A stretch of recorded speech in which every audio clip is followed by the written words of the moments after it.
Hello, I'm Gavin Horgan, Headmaster of Millfield School in Somerset, the largest co-educational boarding school in the UK. Welcome to the Millfield Way Podcast. Here, you'll hear from teachers, coaches and students from Millfield and Millfield Prep School. Millfield is traditionally different, and this is the Millfield Way. Hello and welcome to the latest edition of the Millfield Way Podcast. I'm Pippa Dennis, and today I'm joined by our Prep Director of Boarding, Carl Bingham, to discuss boarding life at Millfield Prep. Thanks so much for being on the podcast today, Carl. You're welcome, good to be here. Firstly, could you just start off by telling us a bit about your background, how long you've been working at Millfield Prep, and your career background before coming here?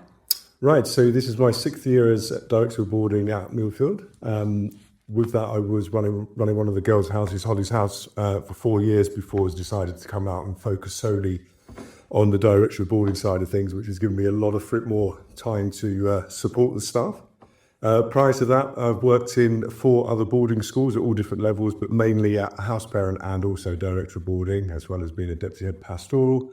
So I've been in education for nearly 30 years. Fantastic. So what initially attracted you to Millfield Prep? The uniqueness of the school, obviously from the circuit, I've stumbled across Millfield and Millfield Prep a number of times and wanted to aspire to work there. And when the position came up as Director of Boarding and house parent of one of the girls' houses, I leapt for the chance. I think, coming into Millfield, it far exceeded everything I thought it was going to be as well. Yeah, amazing. And what does your current role involve? So the day-to-day running of boarding and supporting all the house parents, assistant house parents and house staff, supporting all the boarders. We currently just have just shy of 104 boarders, plus about 20 flexies and a handful of occasional boarders. The operational side, making sure everything runs smoothly. The pastoral side as well, making sure everybody feels supported. When there's medical issues as well, so we intervene and help support on that side of things. Sounds like a lot of different responsibilities. We've got the Easter break coming up now. How will you relax and unwind and kind of reset for the next term? Try and step back away from the coalface just for a few days. But again, boarding is even working hard during the holidays, and we're looking at recruitment and things like that. Just to get some downtime and decompress, and then probably a few days before the start of term, start to wind up and make sure we've got all arrangements, travel arrangements, all confirmed, ready to receive our boarders again. And lots of organisation then. It's quite a machine to keep order moving. Definitely. And do you have any highlights from the spring term in terms of boarding? Oh wow, there's so many. I think even just the day-to-day visits I do around the houses, there's always something different happening in the houses. Some sort of celebrations, whether it's birthday, whether it's cultural Chinese New Year, for example. The Sunday programme offers lots of opportunities. So we've done visits to the whitewater rafting in Cardiff. We've done a couple of visits to the Waith, as well as a few sort of down weekends, our slow Sundays and lazy mornings. So there's so many highlights. It really is hard to pick one out, but I think they all come in together. And how are birthdays celebrated at the boarding houses? Oh, this is fantastic. Yeah, that's always my favourite part when I was running a boarding house, with the birthdays. Is a really opportunity to get the whole house together. So the house parents tend to coordinate that with the individual parents. So sometimes we can get a cake in-house sorted and some party food, etc. Sometimes parents want to arrange that themselves. But as I said, that's coordinated with the house parents. And then sometime in the mid-evening, we'll do the cake, do the party food, do the big singing at the top of the voice, and it's just really good. Sometimes we get a double birthday, which we've had, and I always love them. I think it's a really good point to bring the whole house together. And again, our boarding houses, we've got a range of year groups, and I think again to come together and celebrate somebody's special evening, it's not only great for them, but it's great for their parents to know that they're having that celebration somewhere around the world where they're not with them at that point.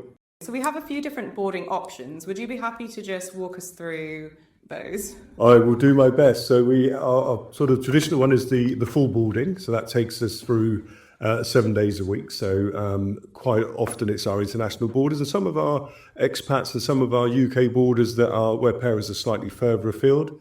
That would mean that they're in 7 nights a week. And they're very much part of the Sunday programme, which I think I've mentioned before. So that can range from a lazy morning in-house and some on-site activities to trips to various places around the locality. Then we have flexi boarding, which we tend to do for minimum of 2 nights, maximum of 4 nights. So that's a commitment from us to the parent and the parent back to the school as well.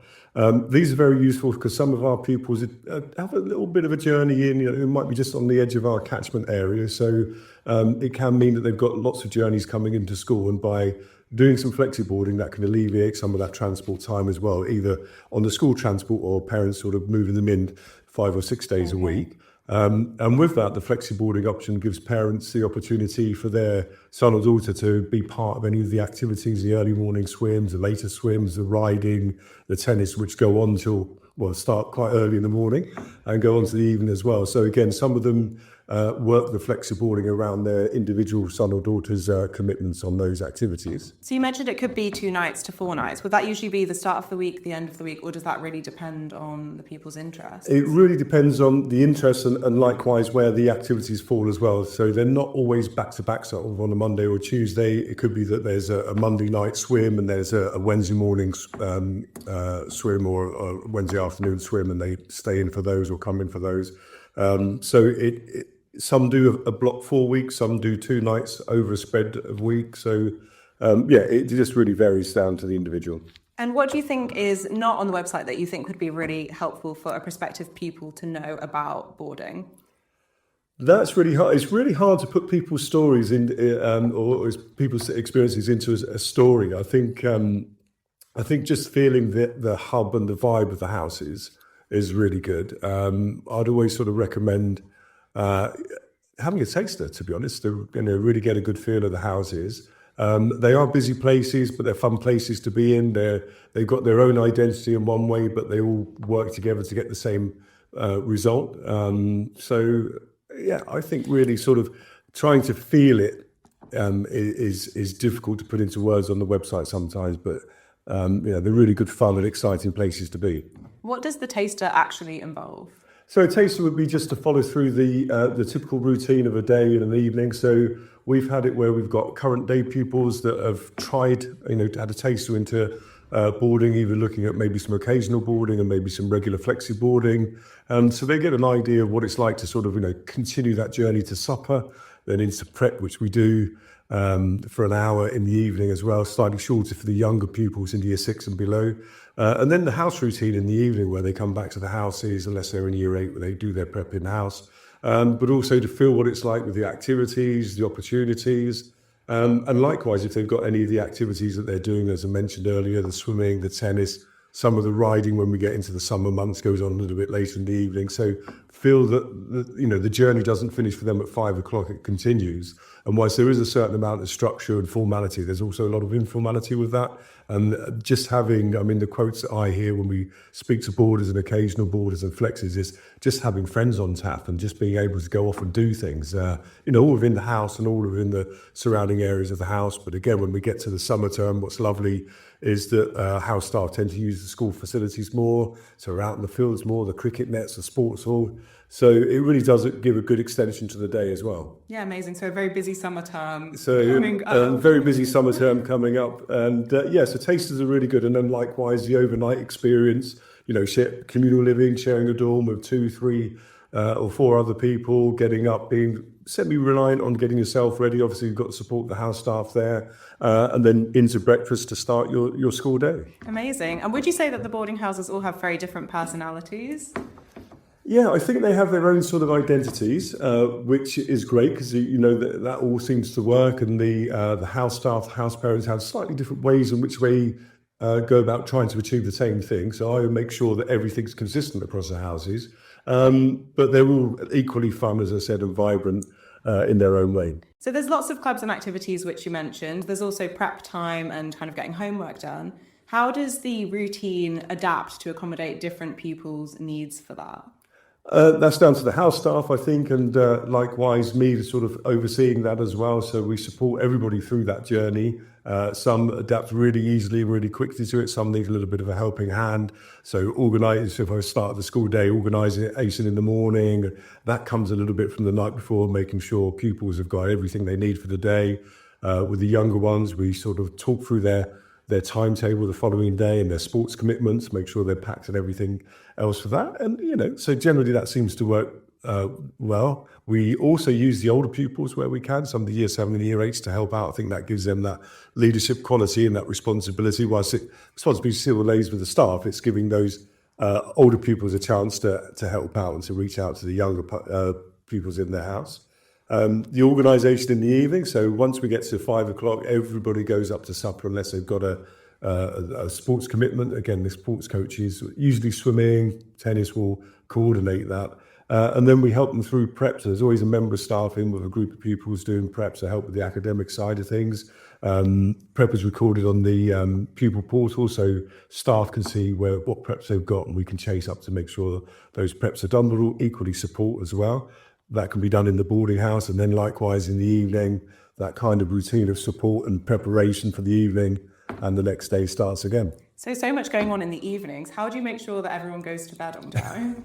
Yeah, there's set bedtime. So again, there's usually 3 to 4 members of staff on duty. So we have the 2 house staff. So it could be the house parents on together, or the assistant and an intern, but plus what we call evening helpers in old money is matrons. So they tend to be very much involved on the domestic side, but also on the pastoral side and the routine side. So when it gets to bedtimes, there's always an assigned person, to start helping a year group with getting ready for bed and organising things. Okay, so it's a bit of a military operation. It can be a little bit of a military operation. And again, using some of the older pupils as well. So when we've got in 1 or 2 of our houses, we've got years 3, 4 and 5. So again, leaning on some of the year 7, year 8 boarders to help with that, being the big brother or sister, which a lot of them quite enjoy. So in terms of pupil voice, I know that's something that's quite important at Millfield Prep. Are there any changes that have come out of pupil voice recently that you'd be happy to speak Well, yeah, I have a house committee, so I encourage that all the houses have a pupil-led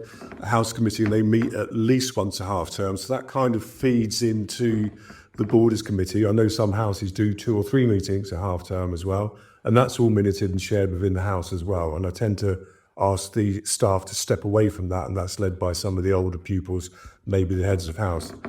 We also have a suggestions box in the house, which that can be very useful for sourcing change, and I'll come on to 1 or 2 things that I've picked up in my time here as well as regular house meetings and roll calls, where I know that house parents will quite often say, is there any things to discuss or anything that come up? And sometimes that's used as an avenue. So there's a really good drive on that. I also meet with the heads of house every 2 weeks, and the heads of house is a pupil position. So it gives me a chance to hear their voice of how they feel boarding is going, how things are going in the house as well. And I can action anything that maybe they've observed in the house or in the boarding as well. So any examples from this term of any changes from pupil voice? Well, some of the changes in the past. So from a suggestions box, so when I first started, we had normal clocks, and some of the pupils did struggle to tell the time and things like that. So a suggestion box was good. We have digital clocks as well. So we went out and bought, and I made sure that went across all the houses. The slow Sunday, actually, in the lazy morning has come through pupil voice.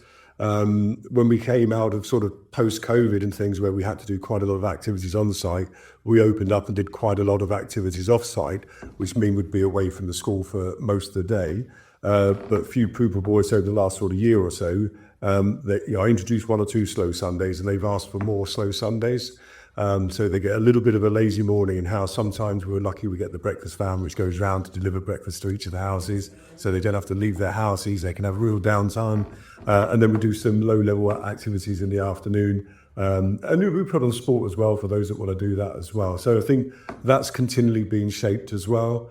Some of the activities that we do on the Sunday programme, that's come out of pupil voice as well, and that will change from year to year, because different cohorts might like one thing, and next year a different cohort likes a different thing.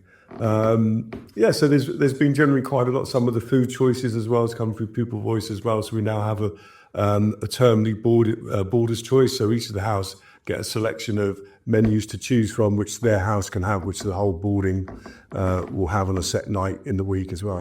So is this for like breakfast food and the tuck shop food as well, or just for... Tuck shop, that's usually done in-house. And again, pupil voice is used to steer that, because I know in the past we might think, oh yeah, they like this. So you get these kind of chocolate bars or sweets, and actually half the house prefer something different. So I know that pupil voice, and certainly 2 of the houses have got a tuck suggestions list as well. So people sort of say ideas about what they would like for their tucks in the evening and things. Amazing. And you've obviously been a house parent for quite a few years. Do you have any funny boarding memories or stories to share? Oh, crikey. Put you on the spot a bit there. Yeah, you have put me on the spot.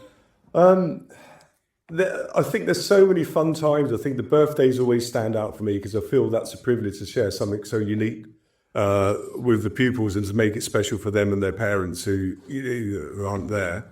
So those are good. And just really, I think when you get to the end of a year and you've seen that journey they've been on, whether they've just been with us for a year or they've been with us for a little bit longer than that, I think those are the sort of the fun memories and things. And it ebbs and flows, and there's so many good times and there's tough times, and even seeing them come through individual challenges of maybe being away from home or dealing with difficult circumstances and knowing that they've come out the other side of that. So I think it's so many sort of stories. It's really hard to sort of pick one out. I love you get to know them all really well and see them all grow and achieve their goals throughout their Absolutely, yeah. You are, as the title said, you are really a house parent, and whilst we're not there to replace the parents, far from it, but you have that kind of interaction, that daily interaction, that relationship with all of the boarders in your house. I know a lot of our boarders really well from a director boarding point of view. I'm heavily involved on the Sunday, so I get to see a lot of them in the weekend.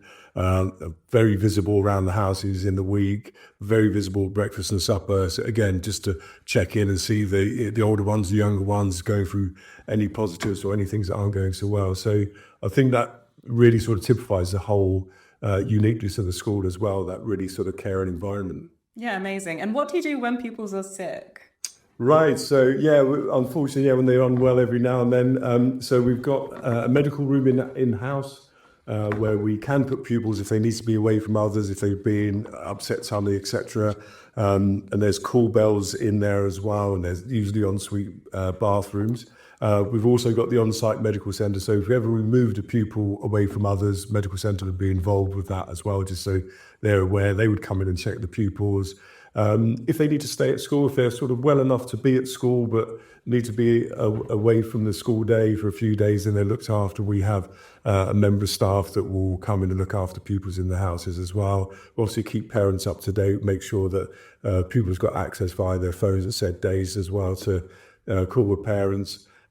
When need be, we'll also use some of the local medical places to help support. So if it's opticians, if it's dentists, if it's MIU, if it's A&E and those kind of things. So there's a lot of medical support there. Yeah, it's a nice sort of space. And also those spaces are being used, I think some of our pupils that work really hard, their early morning swims or their riding. And sometimes they just want to be away from the hubbub of the house in the evening, maybe just want a quieter sort of evening, and those sort of wellness rooms are really good for that, going to bed a little bit earlier or just not being in a bigger dorm and things. So we've got lots of international boarders at the school. I was just wondering, in terms of inclusion and integration, what are some of the things which Millfield Prep does? Well, we, firstly, from a sort of boarding perspective, we have a 6-week induction program for all of our pupils. So for me, induction is not a one-off meeting or a tick sheet. So they're gradually inducted over week 1, because I appreciate that whether you're UK or international, you can get quite a significant amount of information bombarded with you. So we generally do the really important stuff first about sort of fire evacuations, meeting points and things, and then sort of tailor it gently throughout the week. And I think little and often is a lot better. And likewise, we follow that up with a questionnaire at the end of the week just to see what information has gone in.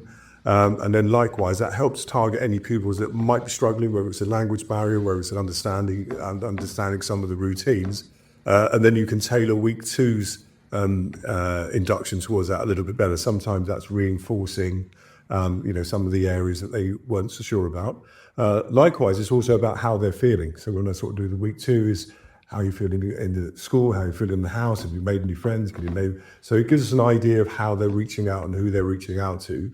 And then we just pretty much follow that format through for the rest of that half term, and then review quite a lot in week 6, and that gives us a good idea of where those pupils are. And then sometimes we tailor a re-induction, as I call it, sort of after that half term. So even though they've been away for the holidays, it's just so they really fully understand, where they need to be and what they need to do, and likewise what additional provision we need to do within the house.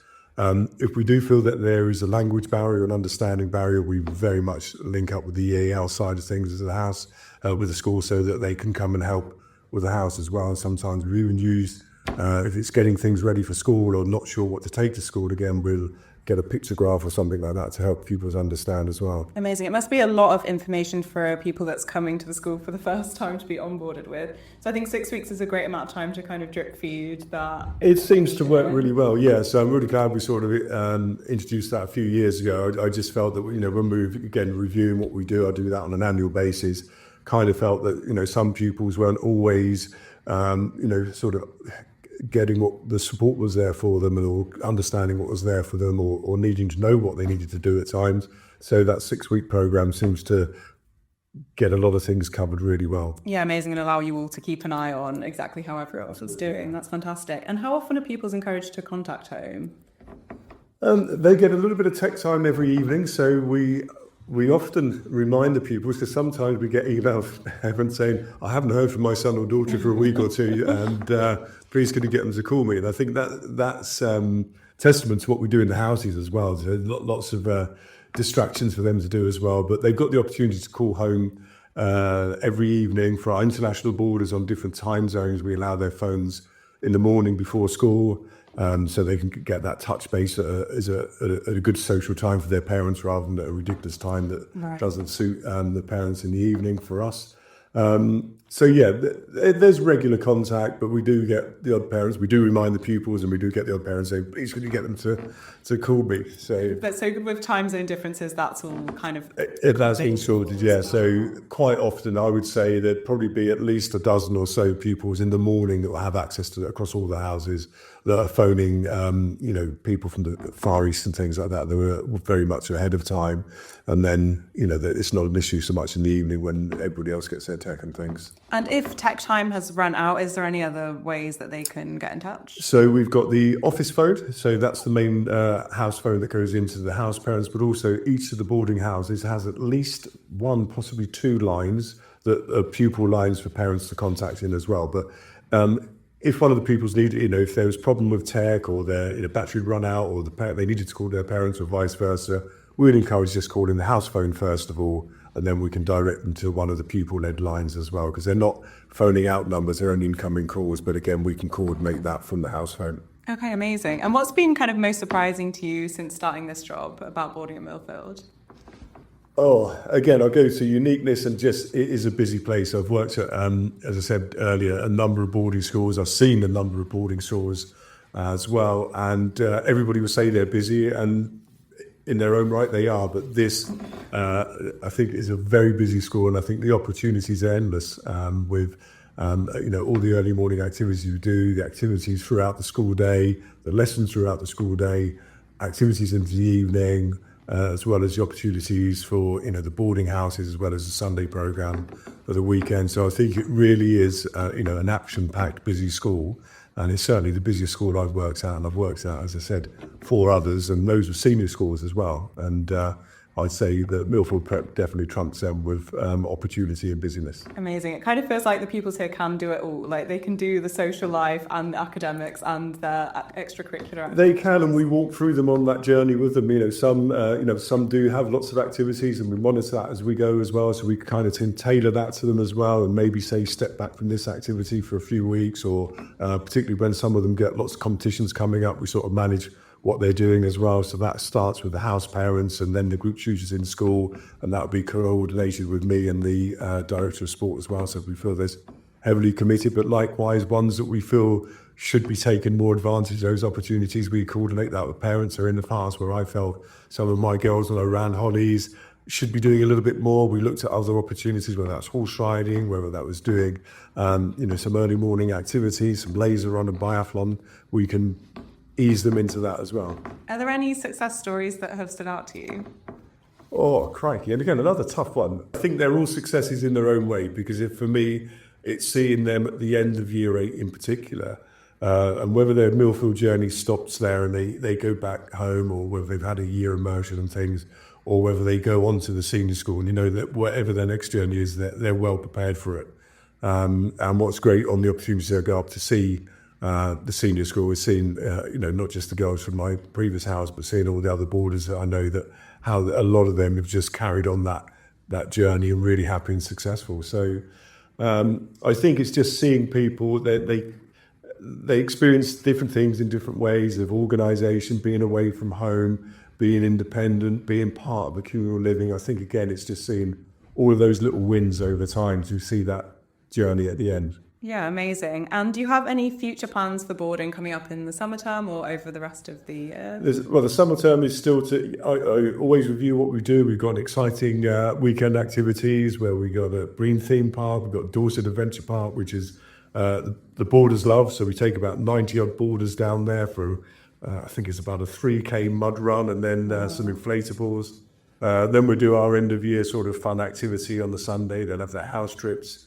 And then I'll be reviewing what we do from a programme point of view with our Boarders Committee in the first half term in the summer. And then from an operational side of things, this is the summer term, I'll be reviewing with house parents, and we tend to have a little bit of a strategic stop afternoon where we look back at what we've done, what we can achieve, what could have gone better, and start to put that into place for September. Amazing. That sounds really exciting. Yeah, so it's always good to have a look at things like that. So I've got quite a substantial review program that we do, and it just helps us continue to sort of evolve, I guess, really in that way. Lots of fantastic things coming up. So hopefully, yeah, so definitely. If people want to find out some more information about boarding at Millfield Prep, where can they go to find out more information? I think the website definitely is the first point of call there. So that would give you an idea of what's there, what's on offer, the houses, etc. And then I think just making contact through admissions and looking at contact with myself or other key staff as well. Yeah, amazing. Okay, well, that's all of the questions for today. Thank you so much for being on the Millfield Way podcast. Thank you very much for having me. I hope you've enjoyed this episode of the Millfield Way podcast in conversation with Prep Director of Boarding, Carl Bingham.